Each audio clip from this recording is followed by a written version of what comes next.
de Jesus Cristo a Gramsci, né, está confirmado o papel fundamental, o papel estratégico da comunicação. Se a gente quisesse pegar um comunicador muito popular no Brasil, um sujeito chamado Chacrinha, ele já dizia que quem não se comunica se estudia. Quem não tem capacidade de se comunicar vai perder a luta. Vai perder a luta. Então é decisivo. A partir dessa constatação eu diria o seguinte: nós sofremos uma grande derrota na luta de ideias. Nós sofremos uma baita derrota. Nós estamos no meio dessa derrota. Essa derrota teve na mídia papel de principal protagonista. Nessa mídia hegemônica, nessas 7 famílias, que é fácil de listar: família Marinho, família Abravanel, do SBT, família Saad, da Band, família Macedo, da IURD, da Igreja Universal do Reino de Deus, família Tívica, da Abril, da revista Veja, família Frias, da Folha, família Mesquita, do Estadão. Essas 7 famílias, elas agendam a política no Brasil, elas fazem a cabeça e a alma das pessoas. Alguém pode dizer o seguinte: não, no meu município a TV Globo não chega, no meu estado a TV Globo não chega. Mas chega, porque todas essas emissoras, elas são em rede. Localmente é muito pequena a produção acaba sendo da emissora mãe, da Globo.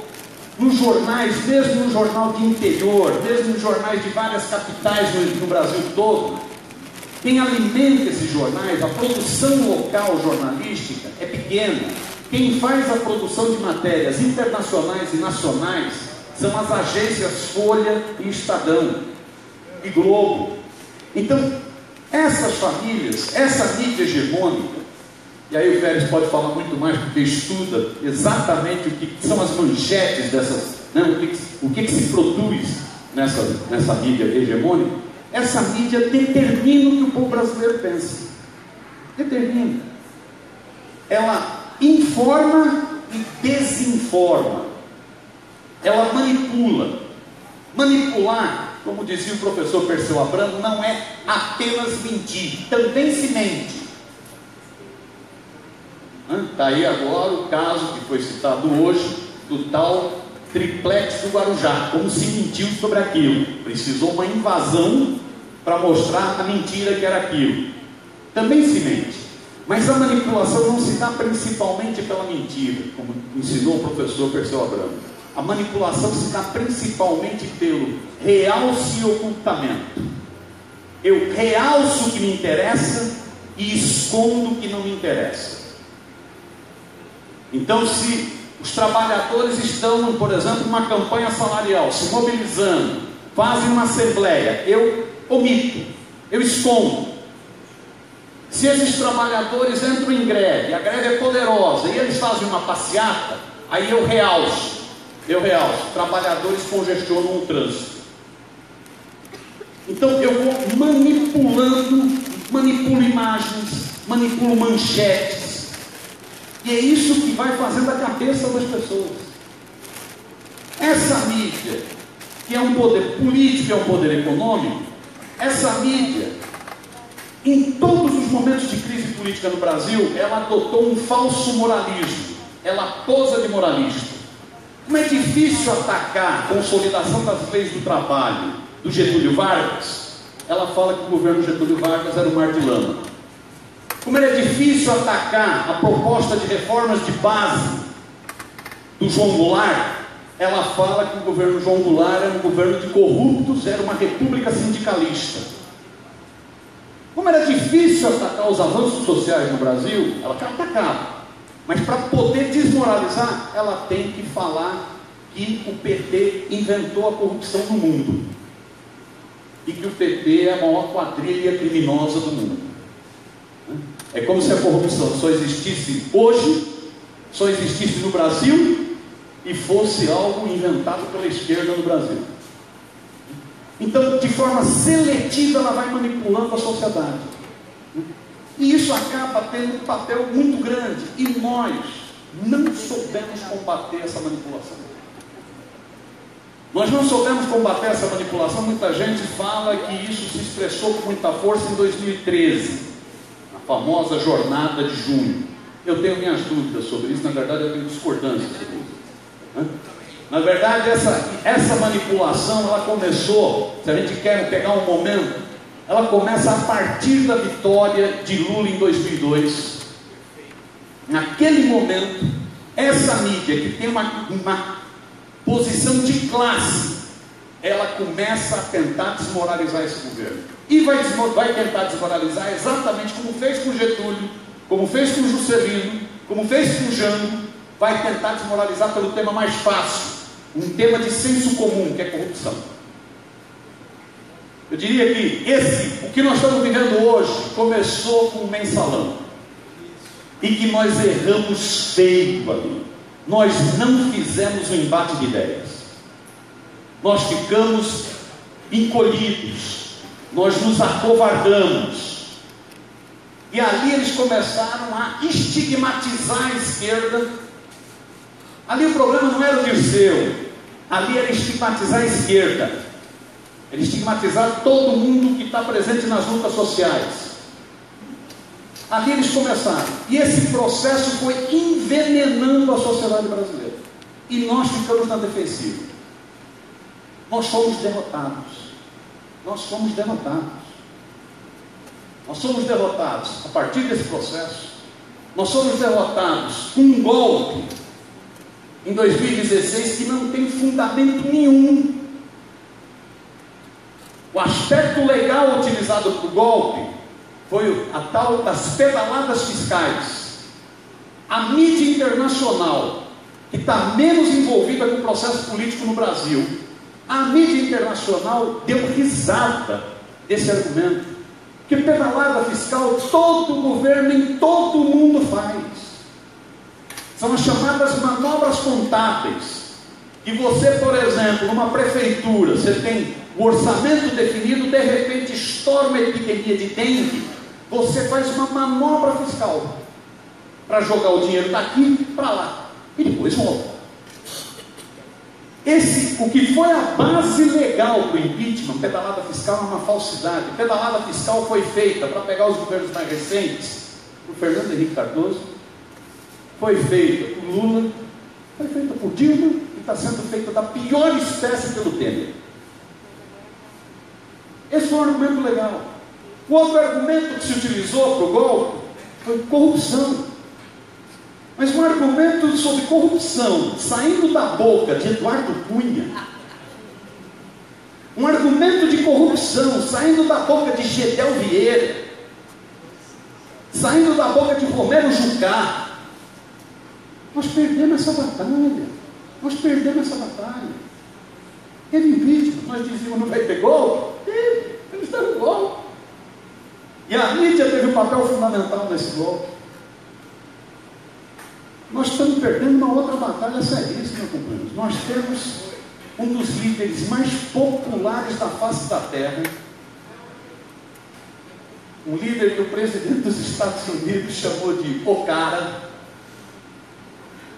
um líder que recebeu prêmios no mundo inteiro, um líder em que, apesar de apanhar de manhã à tarde à noite na televisão, de manhã à tarde à noite na rádio, de manhã o dia inteiro nos jornais impressos, nas bancas de jornais que a Veja controla, apesar de tudo isso, estoura nas pesquisas de opinião, porque o povo sabe o que foi aquele governo. Tem críticas àquele governo? Lógico que tem. Teve problemas naquele governo? Lógico que teve. Mas o povo sabe o que foi a sua mudança de vida. Esse maior líder popular da história do Brasil, uma das principais lideranças mundiais, está preso. Está preso. Numa solitária. Está preso numa solitária. Isso é uma baita derrota que nós tivemos. Quer ver outra derrota que nós tivemos? Nós tivemos a derrota na batalha de ideias, na batalha política. Tivemos a derrota do golpe, tivemos a derrota agora da prisão, Nós estamos tendo derrotas uma atrás da outra, porque os golpistas, a quadrilha que tomou o poder, percebendo que tinha força, percebendo que tinha o apoio do Império, que tinha o apoio da burguesia brasileira, que tinha o apoio de aparatos do Estado, Ministério Público, Polícia Federal, Supremo, e que tinha a mídia como amplificadora, como agendadora da política. Esse governo que assumiu está promovendo uma desgraceira no Brasil inimaginável. Nem Fernando Henrique, na onda neoliberal que se estabeleceu no mundo, fez o que esse governo está fazendo. Companheiro, nós tivemos aprovado, logo no início desse governo, um projeto de emenda constitucional, uma PEC, que congela por 20 anos investimentos em saúde e educação. Nem a Margaret Thatcher, que é considerada a dama de ferro do neoliberalismo, sonhava com uma coisa dessas. E eles aprovaram isso e nós não tivemos quase resistência nenhuma na sociedade. Não é qualquer PEC, não. É uma PEC que está dizendo o seguinte: não vai ter investimentos a mais em saúde e educação. Ou seja, nossos filhos estão condenados a uma escola de pior qualidade e nós estamos condenados a morrer no hospital, se tiver hospital. Eles aprovaram isso. Qual foi a nossa resistência? Qual foi a nossa resistência? Eles aprovaram uma proposta também nos primeiros meses do governo de terceirização na atividade fim. Antes a terceirização era só permitida nas chamadas atividades meio, já era um crime. Atividade meio é você num banco, os bancários são atividade fim. Pessoal da vigilância, pessoal do asseio, da conservação, era considerada atividade meio. Isso se terceirizava. O terceirizado para que é? É para diminuir salário, diminuir direito e não ter organização sindical. Essa é a essência da terceirização. Eles agora aprovaram a terceirização na atividade fim. Ou seja, o bancário que está lá no caixa pode ser terceirizado. Ou seja, o petroleiro que está lá numa refinaria pode ser terceirizado. Vários médicos que foram para a rua gritar contra os médicos cubanos podem ser terceirizados também. Podem ser terceirizados também. Muito coxinha, que foi massa de manobra da direita brasileira.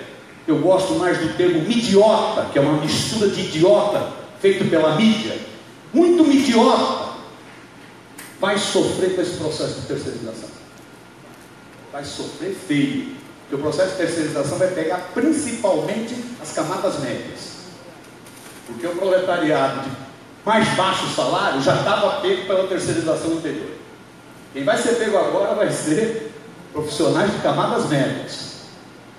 E vai ter reduzido salário, reduzido direito e não vai ter mais organização sindical para defender. Eles aprovaram isso. Eles aprovaram uma reforma trabalhista, que é impressionante. Essa reforma trabalhista, ela não é um desmonte da Constituição de 88, da Constituição Cidadã do Ulisses Guimarães, não. Onde a gente conseguiu alguns avanços na jornada do trabalho, os adicionais. Ela é um desmonte da CLT da década de 30. Ela é uma volta ao período escravocrata no Brasil. Ontem saiu uma matéria interessantíssima, que as associações, eu estou inclusive para visitar uns botecos que eu vivo em São Paulo, as associações de restaurantes estão incentivando ao máximo o tal do trabalho intermitente. O que é o trabalho intermitente? É o seguinte: o bicho chega no restaurante 8 horas da manhã, não tem muito trabalho, então ele fica encostado. Isso não conta a hora de trabalho.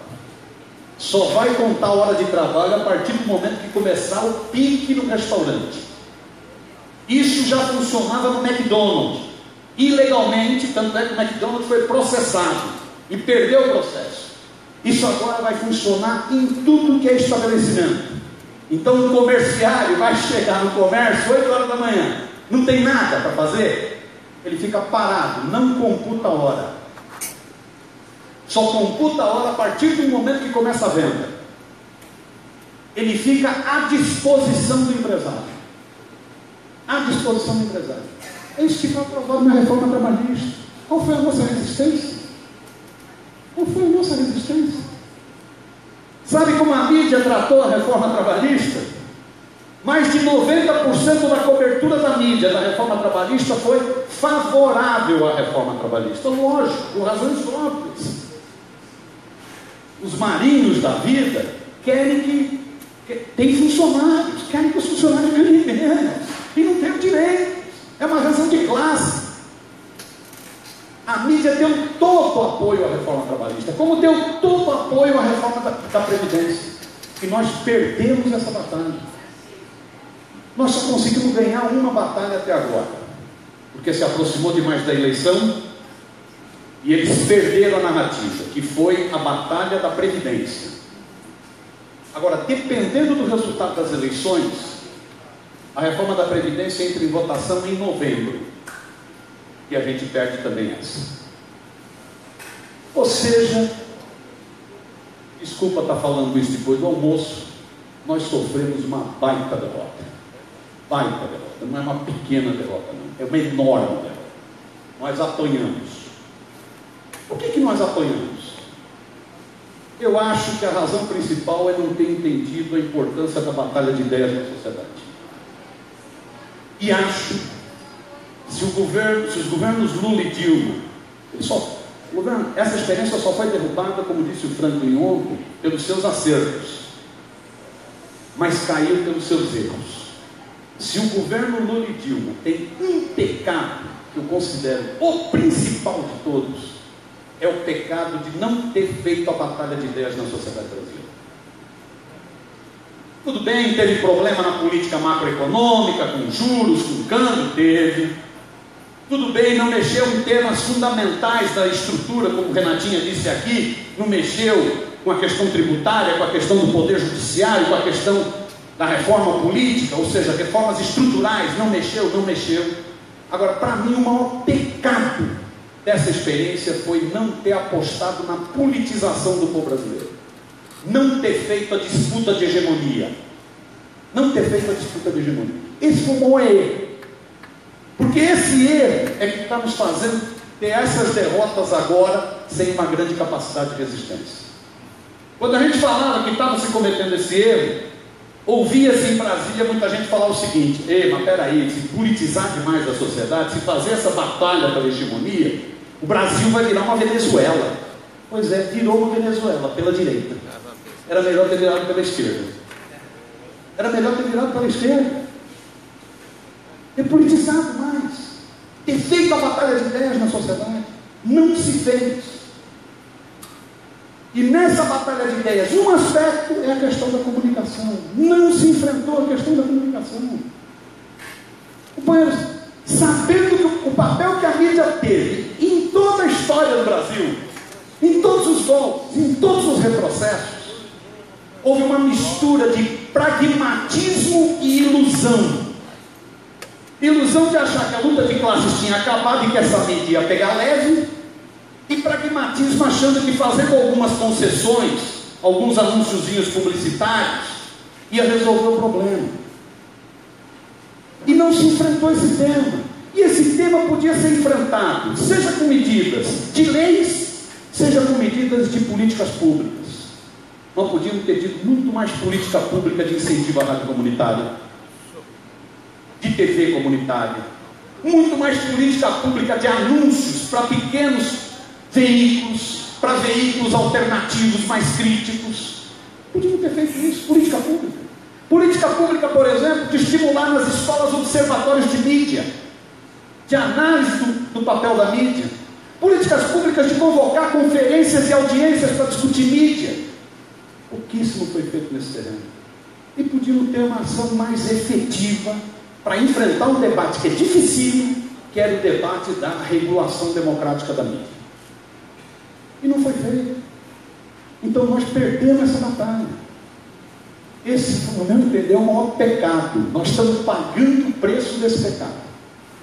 Mas eu gostaria de dizer o seguinte: não é só o governo essa experiência que nós perdemos o bonde. Porque nós perdemos o bonde, nós perdemos uma oportunidade histórica.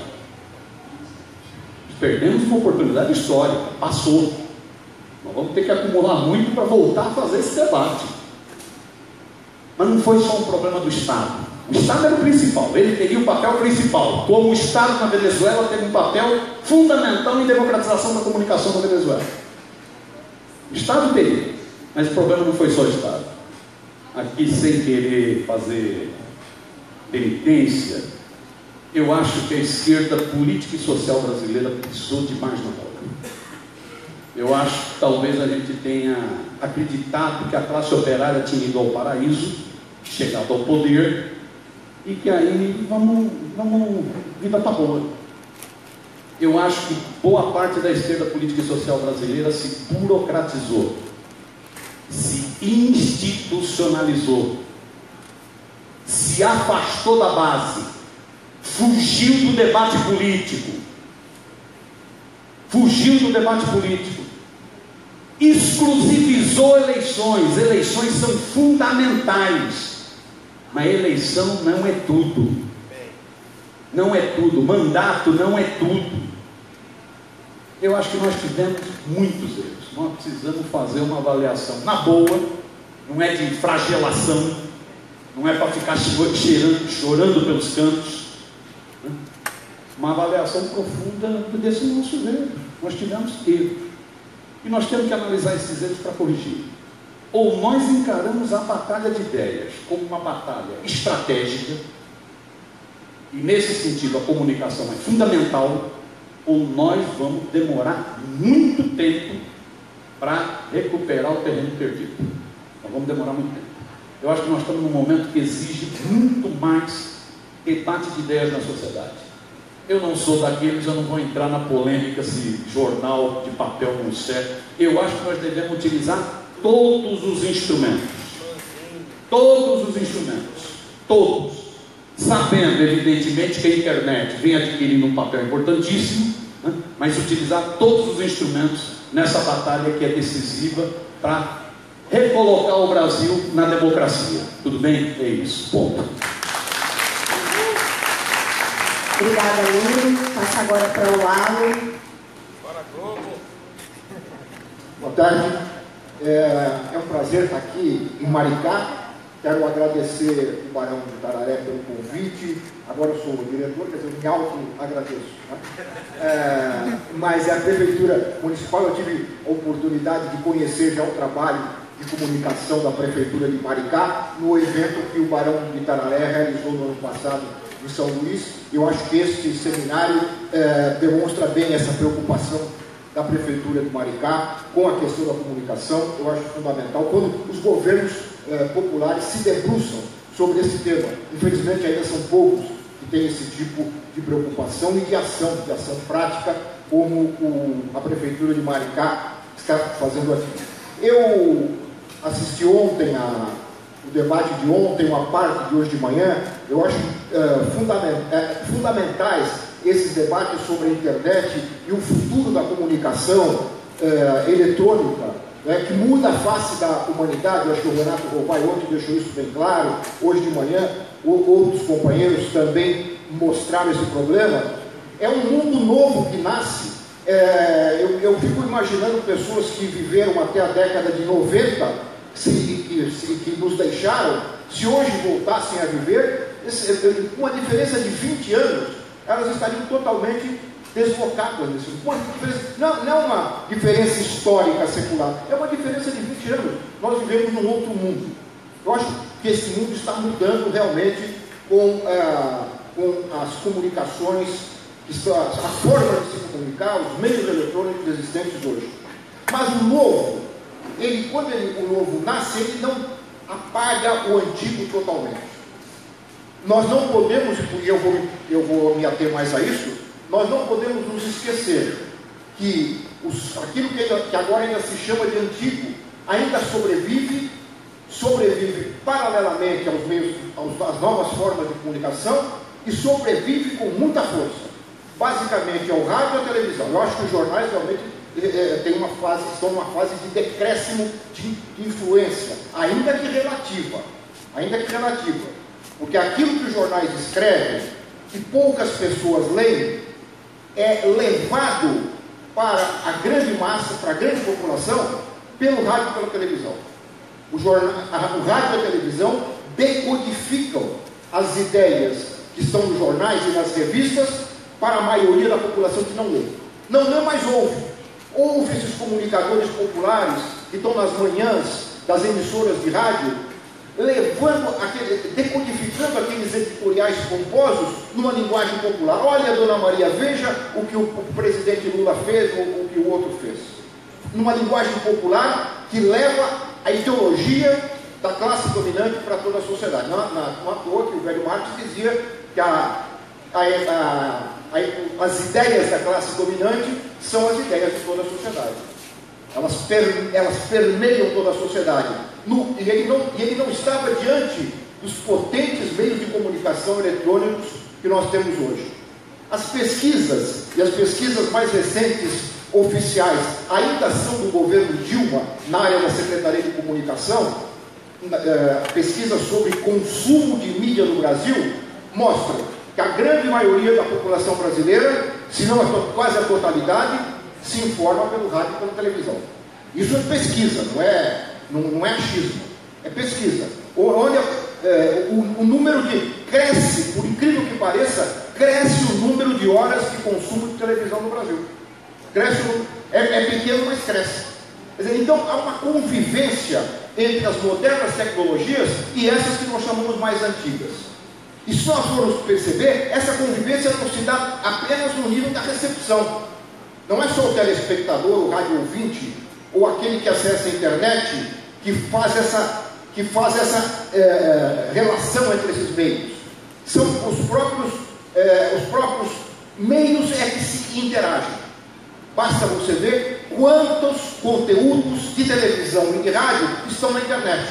Quantas pessoas que assistem novela pela internet, que tem aquilo que hoje é possível fazer graças às novas tecnologias. Os portugueses já diziam há muito tempo a possibilidade que nós saímos da era do fluxo informativo, dos fluxos unidirecionais, saindo dos produtores, dos operadores para os receptores, para a fase do armazenamento. Eles já falavam isso na década de 90, hoje o armazenamento todos fazem, né? E há cada vez melhores condições para se armazenar conteúdos e assistir, ouvir, quando melhor puder.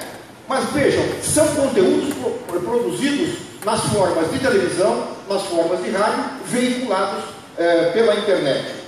Então esse poder, o Nilo já tocou, esse poder da comunicação é estratégico politicamente.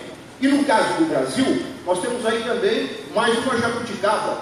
Não existe um país pretensamente democrático, nós estamos perdendo essa possibilidade da democracia depois do golpe, mas de qualquer forma, não existe um país pretensamente democrático que tenha uma concentração midiática como existe no Brasil. Não existe. O pessoal do Intercept, esse site de notícias do Greenwald, né? É assim que se fala? Greenwald. Ele fez uma matéria mostrando que o que se passa no Brasil seria uma aberração nos Estados Unidos. Você vê 4 ou 5 redes de televisão que falam exatamente a mesma coisa, que levam para a sociedade a mesma ideologia. Isso é impensável nos Estados Unidos, onde também a mídia tem um alto grau de concentração, mas de maneira alguma que chega aos pés do Brasil. Nós não temos um contraditório, nós não temos a diferença. Nós temos uma visão única da sociedade, que é levada por esses meios de comunicação, por onde a maioria da sociedade se informa. Quer dizer, isso faz parte da história política brasileira, né? Hoje, aqueles que trabalham com comunicação criaram a expressão coronelismo midiático. E ela é perfeita. O coronelismo midiático é o herdeiro do coronelismo rural. Quer dizer, os senhores rurais do Brasil antigo, do Brasil do século XIX, que eram coronéis, porque recebiam esse título de coronéis da Guarda Nacional, ainda na época do Império, esses coronéis mandavam os seus filhos para as capitais, para o Recife, para São Paulo, para o Rio, para se tornarem bacharéis, para continuarem tocando o coronelato. E depois, uma parte deles, pequena, mas poderosa, se tornou dono de concessões de rádio e televisão. E esse dono, que fique bem entre aspas, porque nenhuma dessas emissoras, dessas empresas, é dona das concessões. Eu às vezes costumo perguntar para as pessoas: vocês sabem qual é o tempo que a Constituição brasileira, eu estou de Jabuticaba, no Brasil, o tempo de concessão de rádio e televisão é constitucional, é de um artigo da Constituição brasileira. E eu pergunto se as pessoas sabem, primeiro, que é uma concessão, que as pessoas acham que o Silvio Santos ou a família Marinho é dona do canal de televisão, ela é dona da empresa, o canal é público, o canal é da sociedade. As pessoas não sabem quanto dura uma concessão de rádio ou uma concessão de televisão. Ontem a Renatinha lembrou uma frase minha, repetida algumas vezes. Eu acho que esse país só caminha para uma democracia real quando as emissoras de rádio e televisão, a começar pela Globo, colocarem lá no seu intervalo a frase que a Renatinha falou ontem. Esta é uma concessão pública outorgada pelo Estado brasileiro, que começou no dia tal e termina no dia tal. Aí nós vamos começar, aí a sociedade vai começar a entender que aquilo não é propriedade particular. Aquilo é uma propriedade da sociedade administrada pelo Estado. E que o rádio tem uma concessão que dura 10 anos e que deveria se renovar a partir de uma análise do conteúdo que foi levado ao ar naqueles 10 anos, uma análise crítica. O rádio são 10 anos, a televisão são 15 anos, e elas são renovadas no Brasil praticamente de forma burocrática. Ninguém faz uma análise crítica. Os parlamentares, muitos deles são eles próprios, ilegalmente concessionários de rádio e televisão, são aqueles que vão analisar se a concessão deve ser renovada ou não. Obviamente, nenhuma dessas concessões é retirada daquele concessionário, coisa que ocorre com maior tranquilidade na Europa, nos Estados Unidos. Terminou a concessão, não cumpriu aquilo que tinha sido combinado de serviço público, que deveria ser oferecido ao público, essa concessão não é renovada. E outros candidatos se apresentam para tocar a concessão dali para frente. E essa forma estratégica de tratar a comunicação, ela foi ganhando um peso político tão grande que esses conglomerados, que aí agregam também os veículos impressos, se tornaram, na verdade, partidos políticos. E não sou eu, não somos nós que analisamos esses fenômenos que digo isso.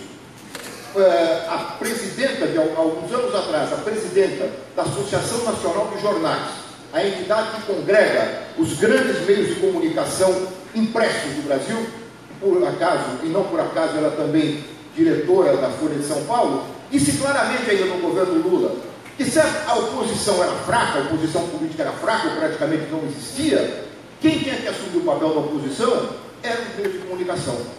Isso ela disse textualmente. Então, os meios de comunicação se tornaram partidos políticos. Era oposição, agora são situação. Era oposição aos governos populares, agora são situação ao governo golpista, que eles levaram e contribuíram decisivamente para levar esses grupos políticos ao poder. A ideia eu fico até às vezes me sinto mal quando as pessoas ainda falam que a mídia, o impresso, é o quarto poder. Isso é uma balela hoje. Foi no século XIX, foi no auge do liberalismo, quando a imprensa era o quarto poder, porque era vigilante aos poderes do Estado. Hoje ela não é mais vigilante aos poderes do Estado, ela é um poder em si. Ela é mais poderosa do que o executivo, do que o legislativo, do que o judiciário. Ela pauta a sociedade brasileira. E eu digo legislativo, executivo e judiciário. A Lava Jato é a expressão maior da articulação entre o judiciário e a mídia. Não fui eu que disse isso. Foi esse juizeco de Curitiba, que eu me nego a falar o nome, foi esse juizeco de Curitiba que disse isso claramente. Eu preciso da mídia, da imprensa, para tocar esse processo da Lava Jato, alegando que as mãos limpas da Itália teve esse mesmo procedimento, o que não é verdade.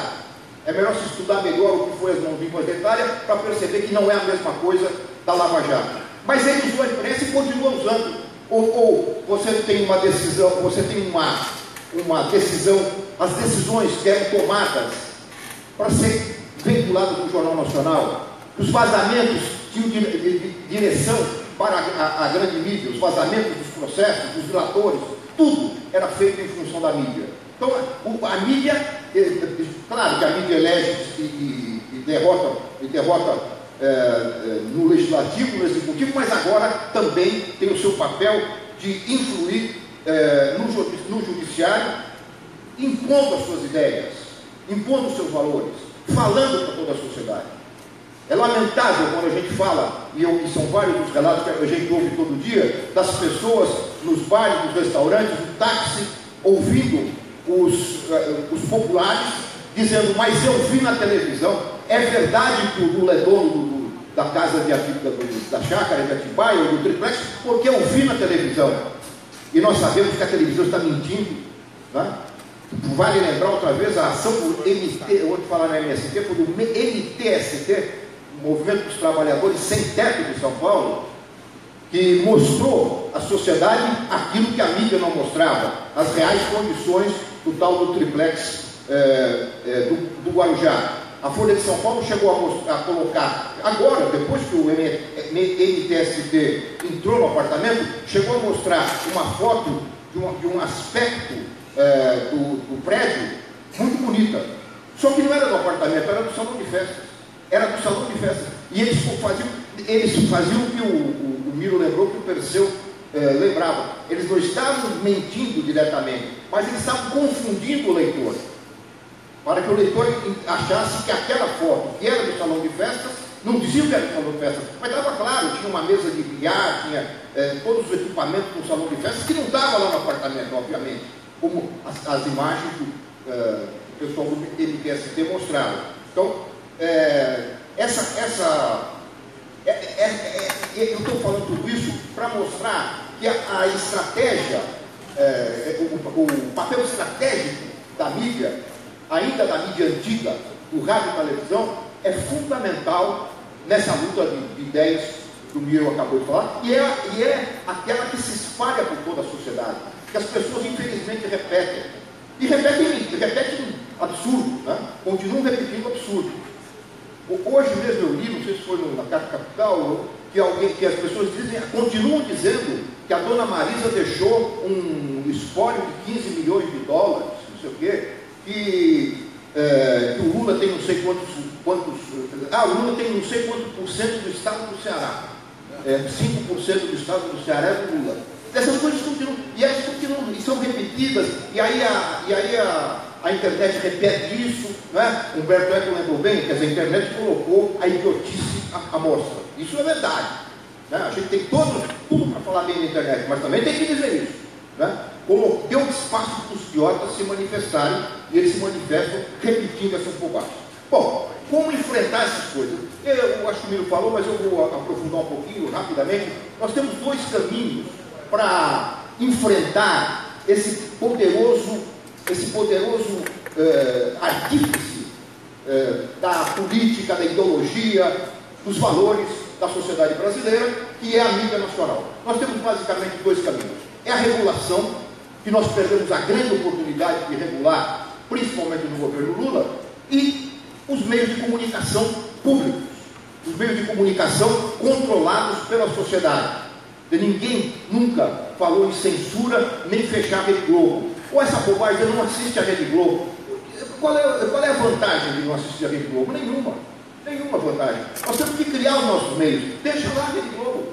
Mostra que é possível um outro caminho para a comunicação, que é possível fazer uma televisão diferente.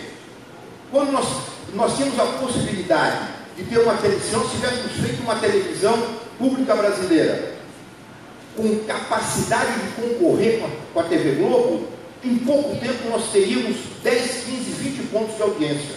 Por isso que eles diziam que o combate porque o combate contra a TV pública era justamente porque eles sabiam que existe uma outra possibilidade. possibilidade. E que essa possibilidade, se bem feita, tira a audiência, vai tirar a audiência deles, gradativamente. Então os dois caminhos são esses. Um é o da regulação, outro é o dos meios públicos. Eu vou falar rapidamente da regulação e desse segundo ponto dos meios públicos, lembrando que a lei de meios nada mais é do que uma concretização através de uma lei ou de leis ordinárias que coloquem em vigor o capítulo da comunicação social da Constituição brasileira.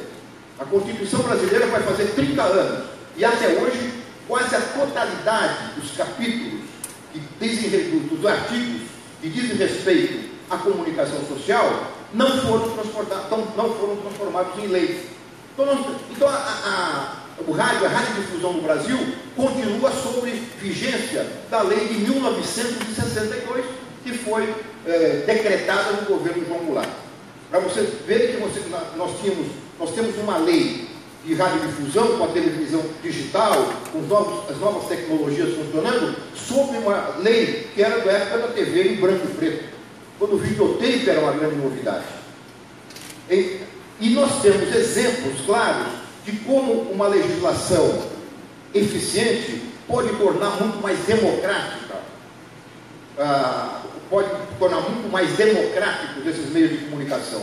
Aqui na Argentina, ao lado, no governo Kirchner, o governo argentino conseguiu, com grande apoio popular, mas com grande empenho do governo para ganhar esse apoio popular, coisa que aqui a gente nunca teve, colocou em vigência uma lei de meios moderníssima. Ela tem 166 artigos, muitos dos quais, ou a maioria deles, beberam nas legislações mais modernas de comunicação existentes no mundo todo. Infelizmente, o governo Macri já conseguiu retalhar muitos desses artigos, mas de qualquer forma, eles continuam sendo uma referência, não apenas para democratizar a comunicação, mas dentro do capitalismo, para aumentar o mercado de trabalho na área da comunicação.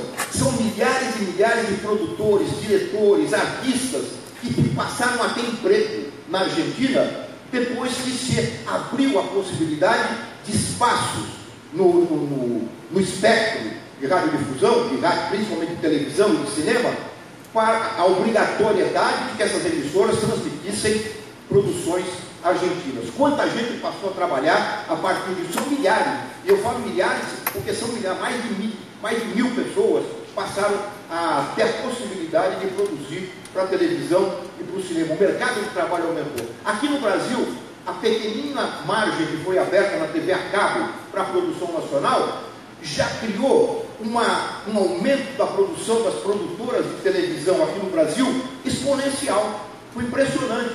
E é uma coisa de nada, me parece que dá 5 horas por semana, se não me engano, não estou bem certo. Mas é uma coisa mínima. Só isso ampliou muito. E mais do que ampliar, regionalizou a produção, aumentou a produção em várias partes do Brasil.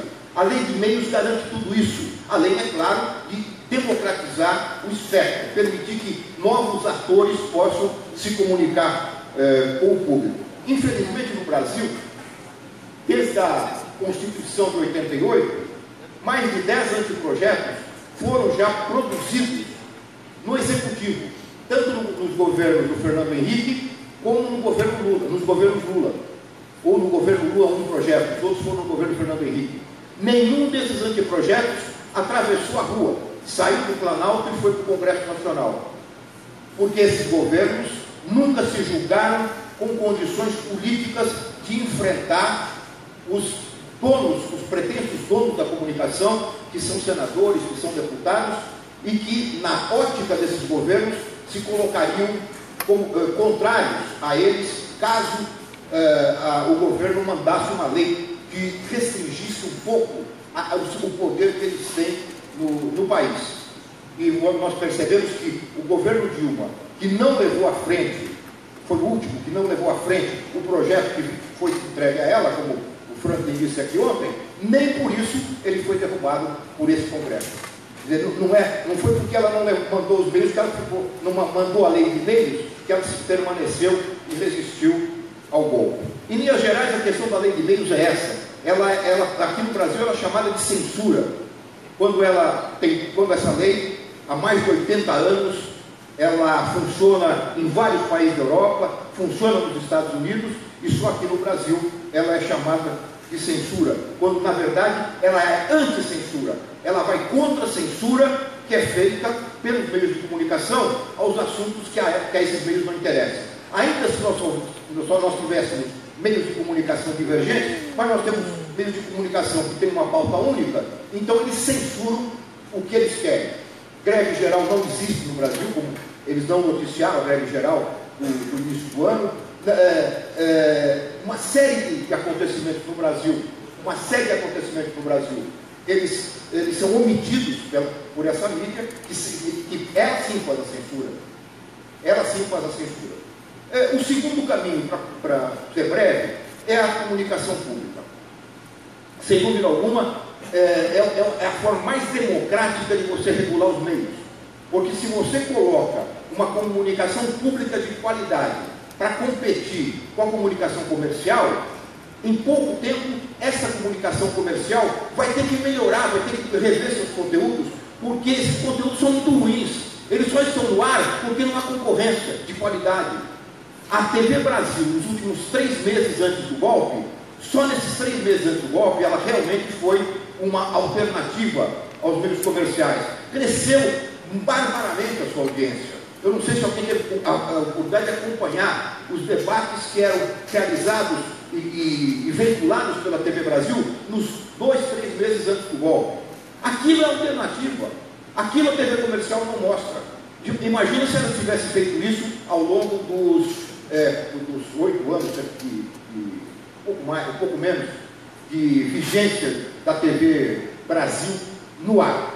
Né? Infelizmente não foi isso. Eu acompanhei de dentro e posso dizer com convicção de que a TV Brasil, as rádios controladas pela Empresa Brasil de Comunicação, que são 8 emissoras de rádio no Brasil, não definiram uma proposta alternativa de comunicação ao longo de todo esse tempo. Era um microfone a mais no quebra-queixo que o Franklin falou hoje, era um microfone a mais na boca dos entrevistados, quando ele tinha que ter outros entrevistados. A TV Brasil e as rádios iam ouvir a Fiesp como a Globo ouvia a Fiesp. Não ia ouvir o MST, não ia ouvir os trabalhadores. Só foi mudar isso no final e aí já era muito tarde. Eu acho que se a TV Brasil e as rádios da EBC tivessem tido uma outra pauta, o golpe podia vir da mesma forma, mas não com a facilidade que ele teve e não com o respaldo popular que ele acabou conseguindo graças à intervenção estratégica da mídia. Nós não temos, infelizmente, no Brasil, uma história de comunicação pública que fizesse com que a população desse algum tipo de suporte político para a comunicação pública. Então o golpe veio, acabou com a comunicação pública, mudou as regras de operação, ou a lei sobre a qual se fundamentava a Empresa Brasil de Comunicação, e a sociedade recebeu isso de uma maneira absolutamente de cabeça baixa. Não houve nenhuma resposta da sociedade. E o que fez o governo? O governo fez e tomou uma atitude inconstitucional. A Constituição brasileira diz que os meios eletrônicos de comunicação devem